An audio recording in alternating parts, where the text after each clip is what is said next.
ศาสนาคือใจคนแม่นบ่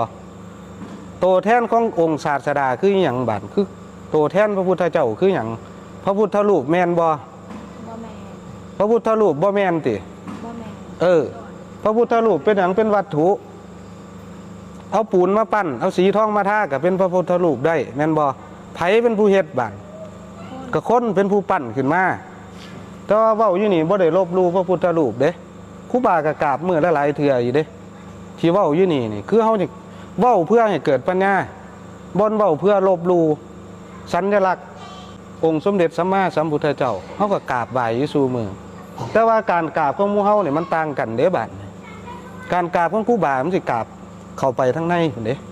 บ่ได้กราบตั้งแต่ยกเนื้อยกที่มาตั้งแต่งานอยู่นี่เด้กราบให้มันถึงคำสอนเพิ่นนี่มันจังแม่นกราบพระพุทธรูปอีหลี